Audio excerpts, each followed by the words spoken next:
The global economy is already cracking, and most people haven't noticed. What if the biggest economic collapse doesn't start with a crash, but with silence? Right now, people are watching the war, the explosions, the headlines, the chaos. But let me ask you something. What if the real damage isn't happening on the battlefield? What if it's already spreading into your daily life, into your food, your money, your future? Because behind all the noise, something bigger is unfolding, something slower, but far more dangerous. Here's the part most people get wrong. We think crisis looks loud. We expect panic, breaking news, instant collapse. But real economic damage doesn't work like that. It hides. While everyone is focused on missiles and maps, the global system is quietly shifting. Prices start moving, supply chains tighten, and pressure begins to build. At first, it feels small, almost unnoticeable, because the human brain reacts to what it can see, not what it can feel coming. And that's what makes this dangerous, because by the time people realize what's happening, it's already too late to stop it. It all comes down to one place, a narrow stretch of water most people have never heard of, the Strait of Hormuz. It may look small on a map, but it carries a massive share of the world's oil and gas every single day. And right now, that flow is under pressure. Oil prices didn't just rise, they jumped fast, then climbed higher as fear spread through the market. Shipping companies started pulling back, insurance costs surged, and suddenly everything moving through that route became more expensive. And when energy becomes expensive, everything else follows. But here's the part most people miss. Oil is only the beginning. Behind the oil headlines, there's a quieter crisis building, and it doesn't show up immediately, it hits later. Take something simple, fertilizer. Without it, crops don't grow the same, yields drop, and food supply tightens. Right now, fertilizer prices are rising fast, and the timing couldn't be worse, because this is happening during planting season.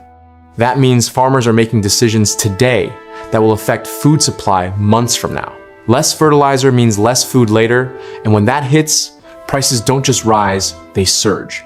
Then there's helium, something most people never think about. But without it, advanced technology slows down, medical systems struggle, and industrial production takes a hit. A large part of that supply is already disrupted. And this is how real crises work.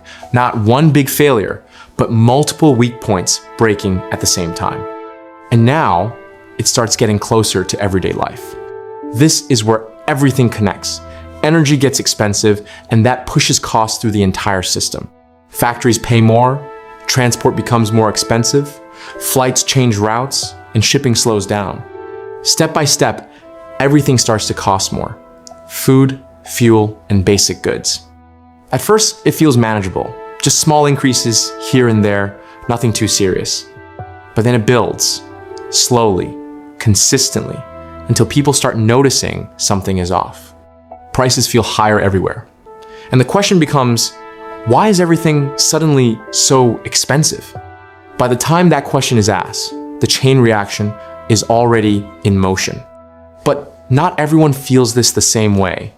And this is where the real pressure begins. Some countries can absorb the shock. They have reserves, systems, and backup plans. Others don't. Countries that depend heavily on imported energy start bleeding money fast.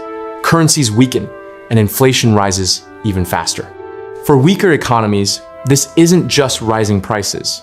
It becomes a question of survival. Families cut back spending, basic needs become harder to afford, and uncertainty becomes part of daily life. And once that pressure reaches a certain level, it doesn't stay economic anymore. It starts turning into something bigger, something social. And that's when the situation becomes far more unstable. Here's where it gets uncomfortable. Not everyone feels this the same way. Some countries can absorb the shock, others break under it. Places that depend heavily on imported energy start bleeding money fast. Currencies weaken, prices rise faster, and pressure builds with no relief. For weaker economies, this isn't just inflation anymore, it's survival. Families start cutting back, basic needs become harder to afford, and uncertainty becomes part of daily life. And once that pressure reaches a certain point, it doesn't stay economic, it becomes social. That's when things begin to shift in ways people don't expect. Now, the system itself reacts. Money moves, investors pull back, currencies drop, and confidence fades. Governments are pushed into a corner. Do they raise prices and risk public anger, or spend more and increase debt? Either choice adds more pressure. At the same time, interest rates stay high, borrowing becomes expensive, and for countries already struggling, this is where things begin to crack. Debt becomes harder to manage, reserves start shrinking, and options slowly disappear. And when options disappear, crises don't stay contained, they spread. So here's the reality. This was never just about war. War is loud, but economic damage is quiet. It spreads slowly through prices, through systems, through everyday life. It shows up in food costs, in fuel prices, in the things people can't ignore forever. And the most dangerous part is this.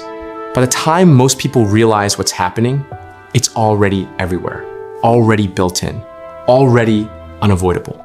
So the real question isn't if something will happen, it's how far it will go.